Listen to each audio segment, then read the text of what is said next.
Chris Aceto here with Jet Magazine. Jet Magazine. It's still in business? I don't even know. I used to go to page 32 and get the Jet Beauty. I used to get the girl out of the middle. It was only this big. It was like a small square. Yeah. Really? Was that odd? I had about 100 of those Jet Beauties in my room. How old were you? Oh shit, 9. I was gonna say your mother must have, and you're worried about your oldest, right? Acting up. I know, boy, because I was a freaky little fucker, man. So I know he gonna be too. Anyways, Cedric can talk on any topic, you know, but we're here to talk about the Arnold Classic. Just give us an insight into, you know, how many years you've been here? 13, 12, 13, I mean, 5 years. And I mean, every year there's something that goes on with you, whether it be Arnold can't keep his trap shot. Fans can't, you know, keep a controversial decision. Posing routines come into play. And it always seems like it's not negative drama, but there's the universe is swirling around you at this show. Don't you feel that? You want to talk about Jet Magazine? You know what? It actually feels like I got bad luck. That's how it feels. You know, it feels like I got bad luck. Go down to Brazil and they say, you know, something always Trump happens. says you have to go back. Yeah, you know, but, you know, somebody told me, they said, you know, what you're trying to do is different than anybody else, and that's going to be a hard road. Like, to completely change a sport, you know, and what they look for in a sport, now that's hard, you know. So I figure we're going to have to take bumps and bruises for a little while until, you know, but keep showing up to provide that choice, right? Because look, if there is no me, there is no choice of this or that, you know. There's just that. But if I can provide the choice, then now people can say, hold on a second, I don't have to like that. I can like this too. And the more people we can get to realize, oh, hey, you know what, I like how that looks, you know, then we can build more support like that, you know. And so win or loss, it's a win in the grand scheme of things because we're building support, you know.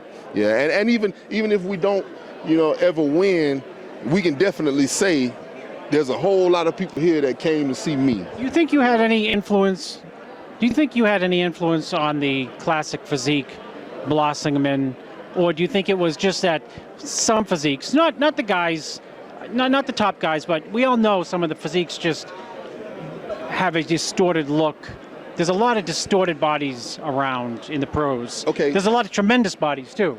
But there's a lot of distortion, and then all of a sudden we have like a whole new division. Yeah, it actually started with men's physique. You know, I turned pro in 2009. There was no men's physique, and everybody was saying, you know, oh, this guy has such a classic old school physique. You know, he's different from everybody. Nobody was saying anything about the size of anybody's waist before November 2009. You know what I'm saying? And then all of a sudden, you know, small waist. You know, aesthetics. Nobody was talking about aesthetics before then. And so like I said, it gave a choice, and it gave something else for people to want, right? And so what they did is, we can do this men's physique thing, you know, with the shorts, and they did that. However, I believe because it takes away a lot of the poses, it still doesn't satisfy that hunger. You know what I'm saying? Hunger. Yeah, totally. It still doesn't satisfy. So, hey, Jet Magazine, you want it even? You want it better. Yeah. So going into this classic bodybuilding category, you know, it kind of satisfy, but I really believe what they want is open men bodybuilding. To look like that. That's it. Because when you look at classic bodybuilding, you say, oh, that's a classic bodybuilder. He looks beautiful. But then you walk up to him in person and they look your size. You know what I'm saying? Yeah. And I think what they really want is just I really think the majority of the people want to see things back up to 1990. Yeah.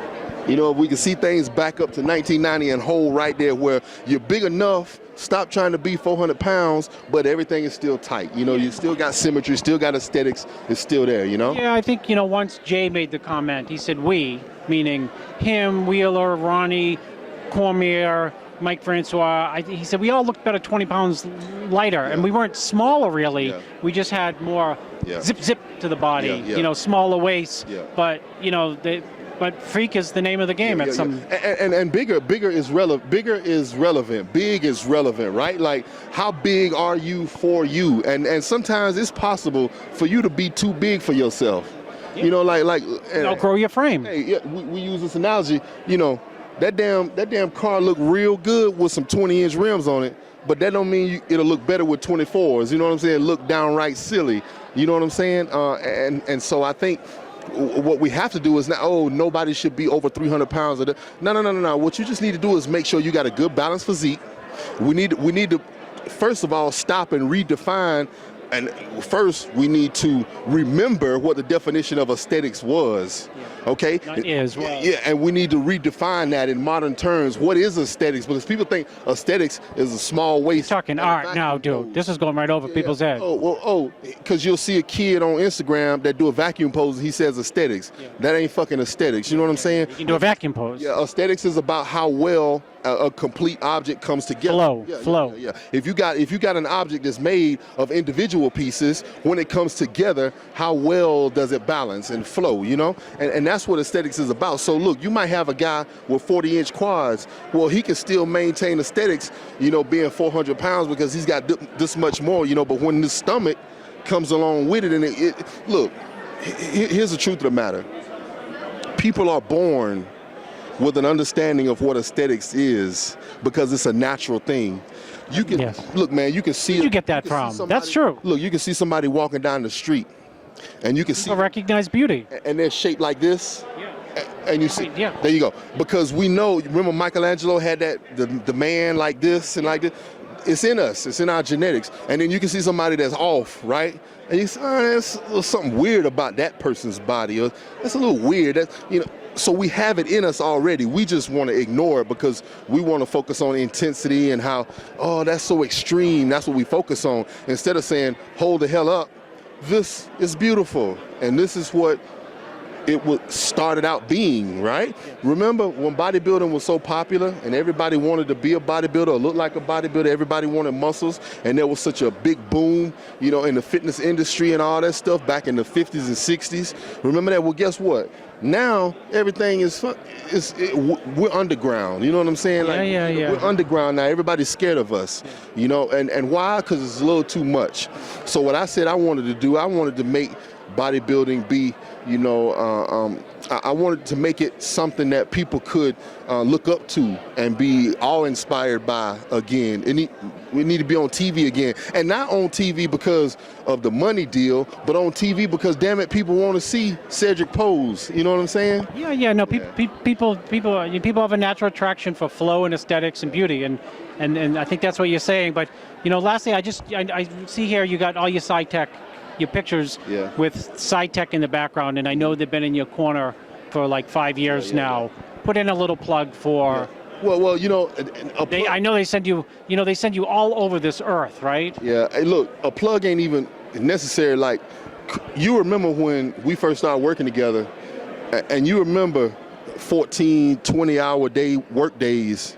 And I don't get into the gym till midnight sometimes, stuff like that. You remember that, right? All the time. And then you remember when I was finally able to say, okay, you know what? You know, we're making enough money to be able to take care of my family now. Let's try to focus on bodybuilding 100% and how my body just, you know what I'm saying? And we've been making progress every year, you know, since we started. So I can say that shit, I probably wouldn't be, you know, where I am right now had, you know, SciTech not supported me and helped me to, you know, be able to put a little bit more focus into bodybuilding. Now look, I don't care who give me money or give me a check. I ain't gonna just do one thing. You know, that's just not how I am. You know what I'm saying? I'm gonna take care of the kids, and I'll be out back building something, you know, running around in the woods with soldiers and stuff like that. I'll be doing that kind of stuff. But it made it possible for me to not have to work 20 damn hours in a work day, you know, or be able to get the proper amount of rest and stuff that I need and eat on time and stuff. And that's what I needed, you know, and for them to support. And you know what they told me? We don't care about where you place, we love you. You know what I'm saying? These shows, blah, blah, blah, but we love you.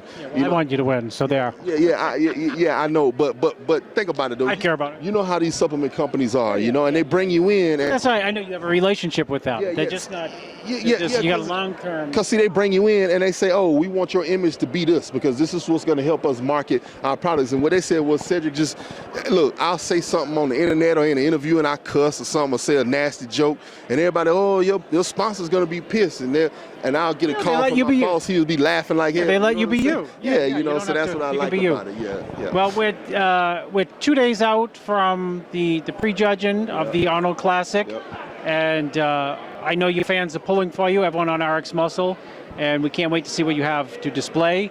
Chris Aceto with Cedric the One McMillan. We'll see you in 48 hours. And where the fuck is Dave?